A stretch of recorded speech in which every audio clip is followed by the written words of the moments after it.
प्रिय विद्यार्थियों, मैं आज के विषय को लेकर जो मंथन हम कर रहे हैं, जो चिंतन हम करेंगे, सूर्यकांत त्रिपाठी निराला, बीए द्वितीय वर्ष और हिंदी अनिवार्य। यह आयोजन दूरवर्ती शिक्षा निदेशालय कुरुक्षेत्र विश्वविद्यालय कुरुक्षेत्र द्वारा आयोजित कार्यक्रम का एक भाग है। और आज हम चर्चा करेंगे हिंदी के सुप्रसिद्ध और हिंदी जगत के महाप्राण निराला जी और उनके जन्म को लेकर, उनके साहित्य के रचनाओं को लेकर कहानी, रेखा चित्र, उपन्यास, निबंध रचनाएं, साहित्य के और प्राकृतिक चित्रण क्या है, प्रेम से संबंधित क्या उनकी विचारधाराएं हैं।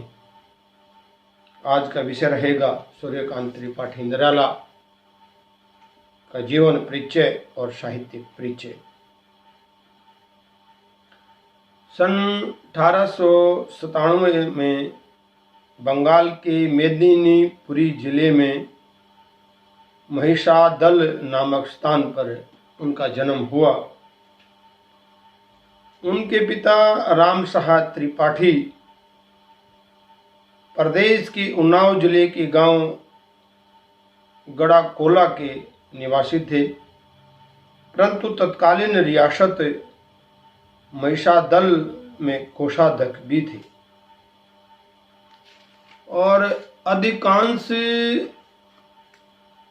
शिक्षा उन्होंने घर पर ही की, जिसमें बांग्ला, संस्कृत, अंग्रेजी, हिंदी आदि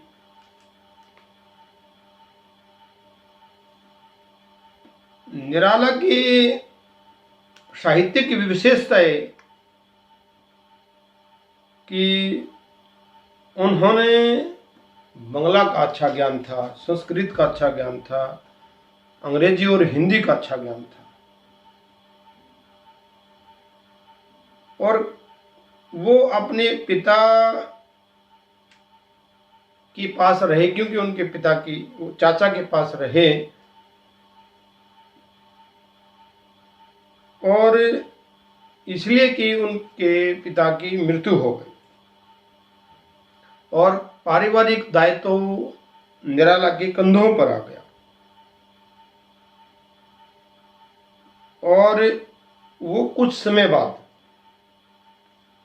जो रामकृष्ण मिशन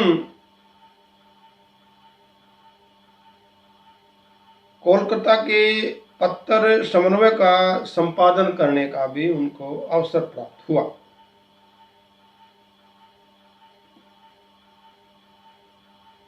सरोज स्मृति नामक शोक गीत लिखा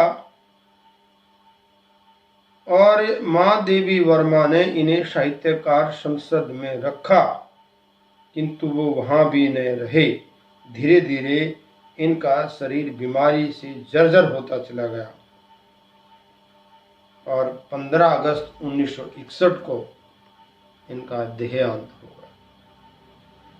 निराला की कुछ रचनाएं जिसमें उनको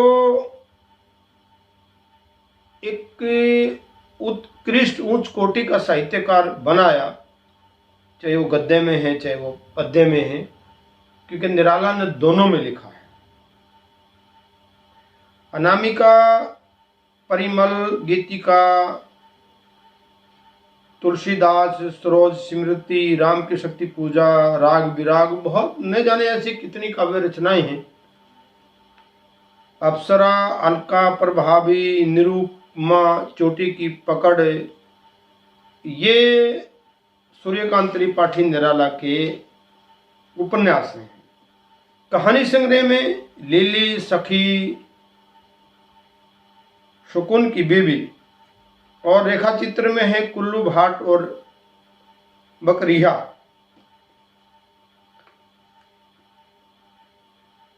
साहित्यिक गतिविधियों को ध्यान में रखते हुए निराला ने छायावादी कविता के आधार स्तंभ ढांचे को मजबूत किया। कहने का अभिप्राय यह है कि छायावादी कवि के रूप में मजबूत जो आधार था वो निराला जी का था। इनकी कविता में छायावाद के अतिरिक्त प्रगतिवाद और प्रयोगवाद भी मिलता है। छायावादी कवियों के सम्मान निराला के काव्य में व्यक्ति को अभिव्यक्ति मिली। इन्होंने अपनी आंतरिक अनुभूति को और कुछ ऐसी विधाओं को जैसे जूही की कली, हिंदी के सुमनों की प्रति में अकेला, राम की शक्ति पूजा, अनेक कविताएं निराला ने भाव से प्रकट किया। आई याद चांदनी की धुली हुई आधी रात, आई याद कांता की कंपित कामनीय गात, वैसे ही मैंने अपना सरसों गवाया, रूप और यौवन चिंता में पर क्या पाया, प्रेम हाय हाशा का वह भी शोपन एक था, विफुल हृदय तो आज दुखी ही दुखी देखता हूं। निराला के साहित्य में दुखद करुणा और वेदना ये अभिव्यक्ति छायावादी की एक विशेषता है। छायावादी कवि वेदना एवं दुख को जीवन का आधार बना लेते हैं, उपासक मानते हैं और दुखवाद को कई प्रकार से प्रकट करते हुए कहते हैं, दिए हैं मैंने जगत को फूल फल, किया है अपनी प्रतिभा से चकित चल, यह अनश्वर था सफल पलवित तल, ठाट जीवन का वही जो ढह गया। सामाजिक विषमताओं को निराला जी ने मन से खिन्न होते हुए लिखा। उनके मन में वेदना, निराशा के भाव उत्पन्न हो गए। ये भाव व्यक्ति परक और सामाजिक परक दोनों ही प्रकार के हैं। राग और विराग व्यक्ति परक वेदना और निराशा का ही अधिकतव है। मैं अकेला मरण को जिससे वरा है, ये सन्हे निर्झर बह गया। कविता का माध्यम से वो कहते हैं, सने निर्झर बह गया रेत जो तन रह गया, आम की यह डाल जो सूखी दिखी, कह रही है अब यहाँ पिक या सिखी, नहीं आते पंक्ति में वह हूँ लिखी, नहीं जिसका अर्थ जीवन रह गया। निराला जी कहते हैं, सन्हे निर्जर बह गया रेत जो तन रह गया। बड़ी मार्मिक रचनाओं के साथ और बड़ी सादगी के साथ, बड़ी संवेदना वेग के साथ लिखी हैं कविताएं और लिखा है राग विराग। ये उनका जो संवेदना है, जो दुखद है, जो करुणा भाव है, उसको व्यक्त करते हुए कविता का आधार बनाया। निराला का प्राकृतिक सौंदर्य क्या, प्रकृति के बारे में उनका चित्रण कैसे होता है,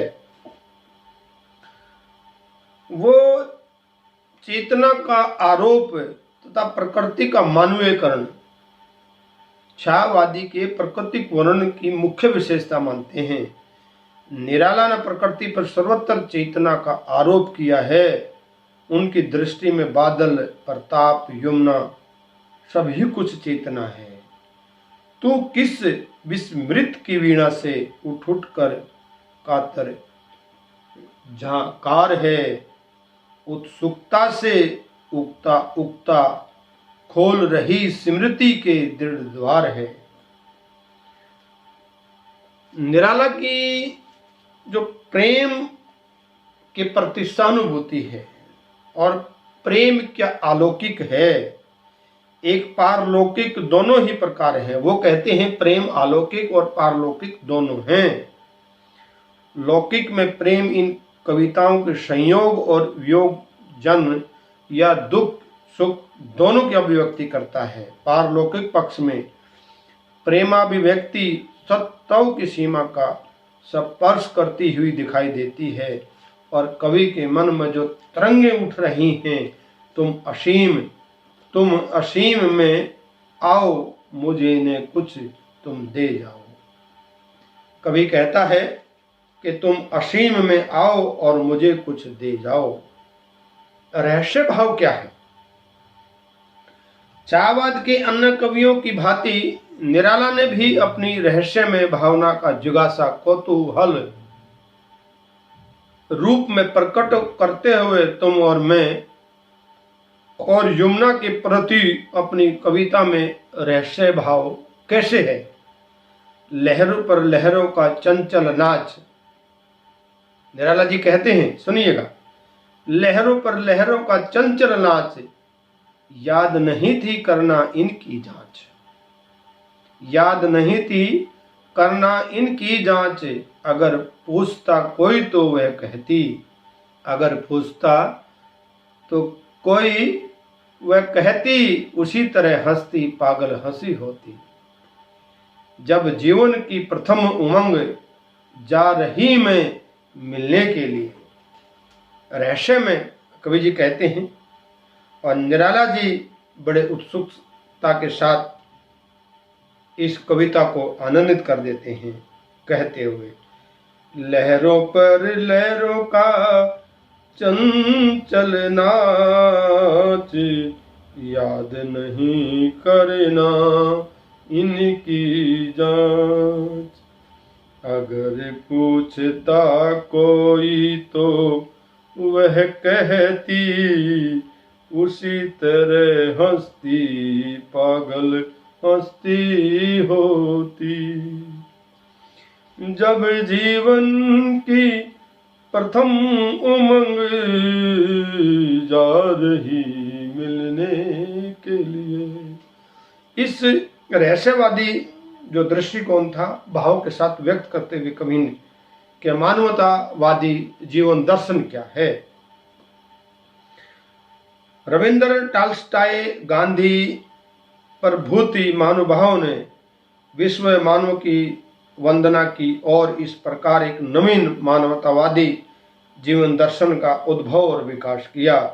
यह छायावादी कवियों का एक भांति निराला के काव्य में और जीवन दर्शन अधिक प्रफुल्लित हो रहा है और अभिव्यक्त हो रहा है।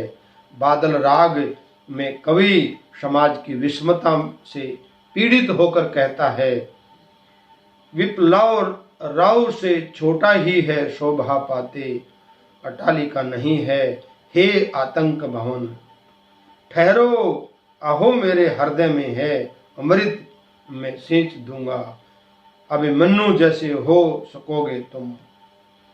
इस अभिव्यक्ति को आगे बढ़ाते हुए नारी का नवीनतम चित्रण किस प्रकार किया। छायावादी कवियों की एक विशेषता रही है, बदलती नवीनतम परिस्थितियां और नारी के विविध रूपों को चरित्रार्थ करते हुए नारी के प्रति गहरी संवेदना, गहरी सहानुभूति, कहीं वह जीवन की सहचरी एवं प्रेसी है और कहीं उन्हें उस प्रकृति में व्याप्त होकर अलौकिक भावों से अनुभूति करती हुई दिखाई देती है।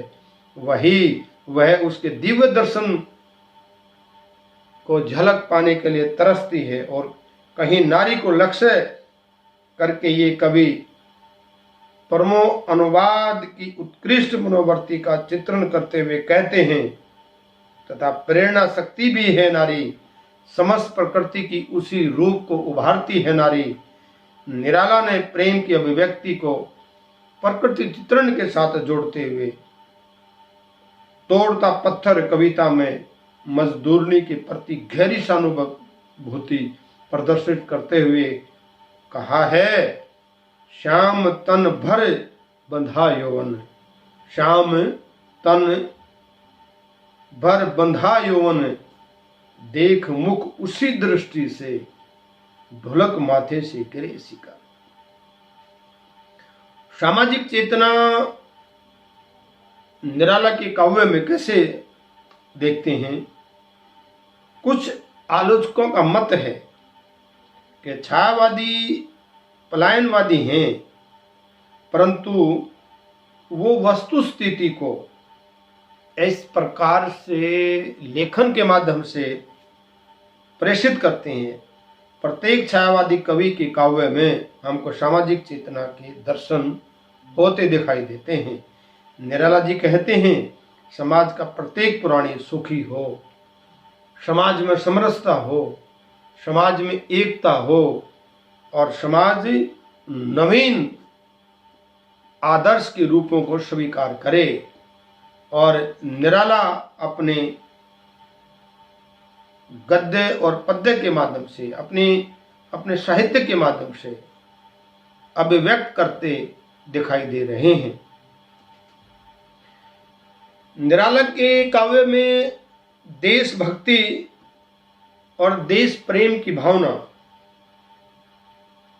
बड़ी ओजस्वी भाषा से इंगित होती है। इनका कहना है, देश के भाग्यकाश को विदेशी शासक के राहु ने ग्रस्त रखा है।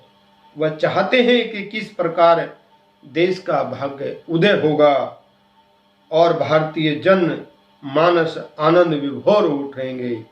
भारती वंदना जागो फिर एक बार, तुलसीदास, छत्रपति शिवाजी का पत्थर आदि कविताओं में निराला जी ने देशभक्ति को प्रकट करते हुए कहा, सोचो तुम, उड़ती है नगन तलवार जब स्वतंत्रता की, कितने ही भाव से याद दिलाकर दुख दारुण प्रतंत्रता का, फूंकती स्वतंत्रता निर्ज मंत्र से जब व्याकुल कान, कौन वह सुमेरु जो रेणु रेणु न हो जाए। निराला स्वतंत्रता को दूर करने के लिए भारत के निवासी मातर को समर भूमि में आने के लिए ललकारते हुए कहते हैं, जागो फिर एक बार नामक कविता में ऐसी ही ललकार उन्होंने सुनाई दी। उनका कहना है और वह कह रहे हैं, केवल अशक्त प्राणी ही अत्याचार सह सकता है और तुम इस प्रकार कैसे सह रहे हो। जीवन में कभी ऐसी परिस्थिति आए तो यह कहाँ कनक कोरों की नींव, अश्रु कणों में भर मुस्कान। निष्कर्ष में कह सकते हैं कि निराला कविता में छायावादी, प्रगतिवादी एवं प्रयोगवादी काव्यधाराओं का समन्वय प्राप्त है। वे किसी एक काव्यधारा के कवि न होकर सब में उनका रहना विद्यमान है। वो उत्सुकता से, वो नवीन मुक्त छंदों से, भाव से, भाषा से श्रेष्ठ काव्य की रचना करने में, स्वर को स्वच्छंद बनाने में, देश प्रेम भक्ति को उजागर करने में, सामाजिक चेतना को प्रखर करने में, नारी का विविध और नवीकरण करने में उन्होंने अहम भूमिका निभाई है।